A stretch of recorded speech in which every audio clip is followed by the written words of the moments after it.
Salam sejahtera, terima kasih karena bersama dengan saya di Nazilin Unity Channel. Ada satu komen daripada netizen, dia kata, tunggu minggu depan PAS akan jadi janda. Itu ulasan atau komen daripada netizen berkait dengan isu politik semasa Malaysia yang makin panas, khususnya melibatkan Parti Bersatu dan PAS.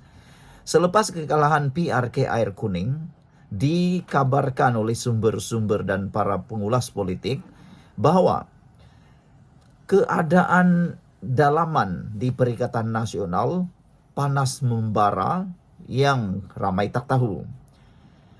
Kepanasan itu timbul apabila ada beberapa desas-desus menyatakan bahwa ada pemimpin Parti Bersatu sudah dapat menghidu ada tindakan tebuk ataupun menikam belakang yang mungkin dibuat oleh parti tertentu. Kekalahan PAS dalam PRK Air Kuning memberikan wake up call. Inggris pula kan. Wake up call kepada Parti Perikatan Nasional PAS. Mereka kini mula rasa dan tahu gabungan Pakatan Harapan Barisan Nasional terlalu kuat untuk dilawan pada PRU 16. Itulah wake up call-nya.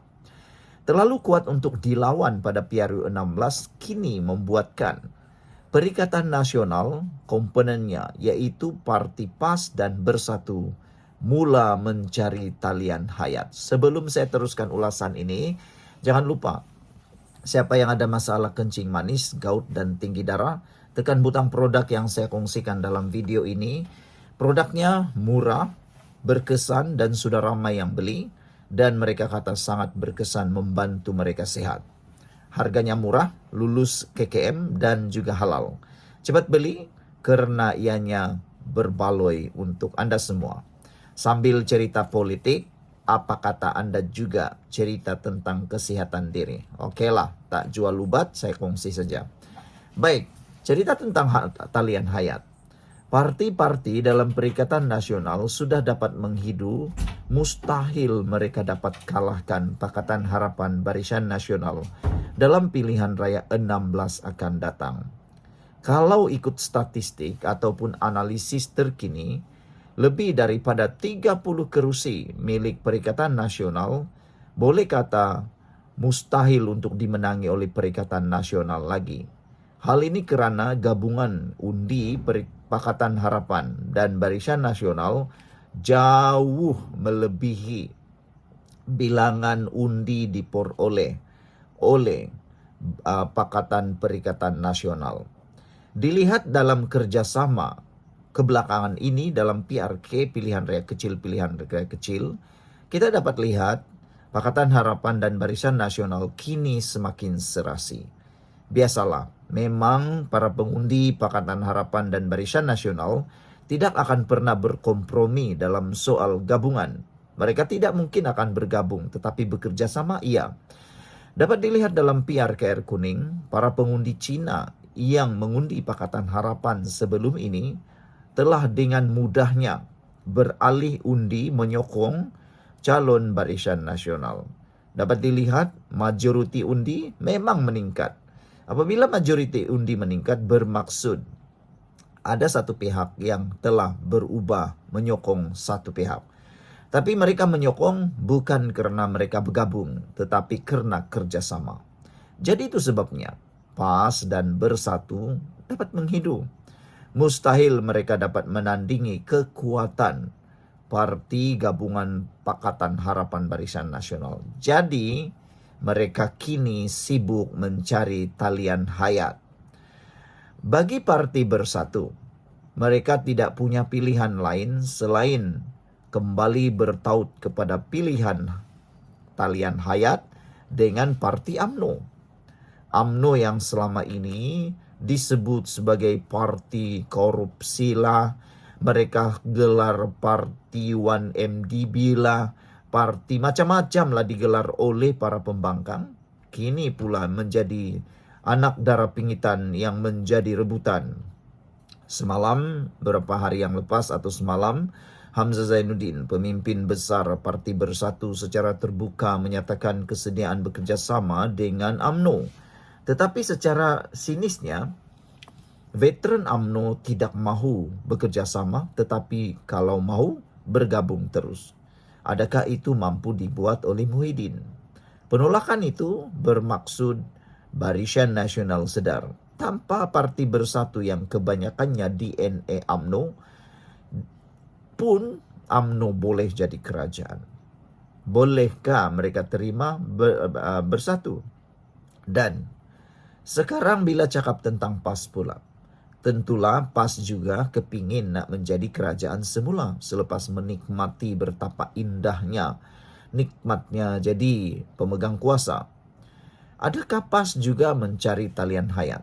Ramai yang kata PAS sudah sedar bersatu tidak dapat menambah nilai kepada Perikatan Nasional. Bersatu hanya berharap sepenuhnya kepada akar umbi dan jentera PAS. Jika dilihat, kemenangan bersatu kata mereka kerana gelombang hijau, bukan kerana gelombang biru. Jadi, kalau PAS sudah dapat melihat, menghidu bahawa banyak kerusi mereka yang akan tumpas kepada kekuatan Barisan Nasional Pakatan Harapan, PAS mula menghantar kuncu-kuncunya untuk berunding mencari ruang. Mungkinkah PAS akan ikut serta dalam kerajaan perpaduan? Kerana dahulu ketika Kebawah Duli Yang Maha Mulia di-Pertuan Agong menawarkan solusi kepada masalah tergantungnya kerajaan pada waktu itu, iaitu solusinya ialah membentuk kerajaan perpaduan. Yang menolak waktu itu sebagai wakil ialah bekas Perdana Menteri Muhyiddin Yassin.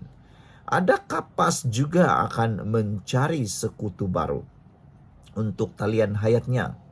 Meskipun selama ini PAS seringkali menghentam, menghina UMNO, tapi kini mereka juga pernah menyebut untuk bekerja sama semula dengan UMNO. Baru-baru ini pemimpin PAS turut menyatakan, terutamanya presidennya, ada kesediaan untuk bekerja sama dengan UMNO.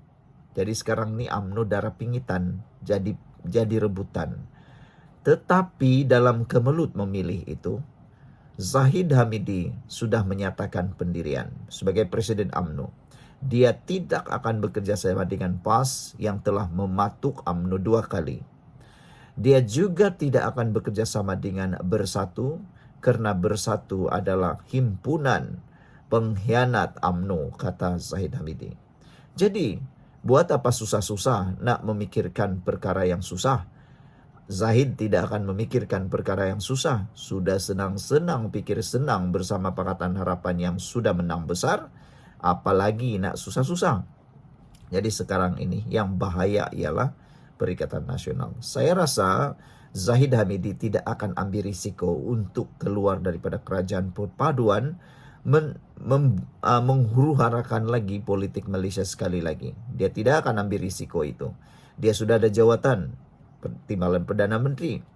Saya rasa Zahid Hamidi tidak ada perasaan pun nak menjadi Perdana Menteri. Cukup sebagai Timbalan Perdana Menteri dan paling penting UMNO kini dalam survive yang besar. Itulah kepintaran Zahid Hamidi yang tidak boleh dinafikan. Sekarang ini mustahil Barisan Nasional akan mengambil risiko meninggalkan Pakatan Harapan. Kerana dalam Pakatan Harapan, kekuatan semua akar umbi, semua kaum ada di sana. Kalau bersama dengan Perikatan Nasional, apa yang ada di sana? Gerakan pun tak kuat. Parti mewakili India pun tak kuat. Parti yang kuat saja Melayu. Tapi masalahnya, UMNO pun parti Melayu. Jadi bila satu tu kuat parti Melayu, UMNO pula jadi lemah. Lebih baik UMNO bersama dalam Pakatan Harapan kerana mereka seimbang. Sekian untuk kali ini. Jangan lupa tinggalkan komen anda.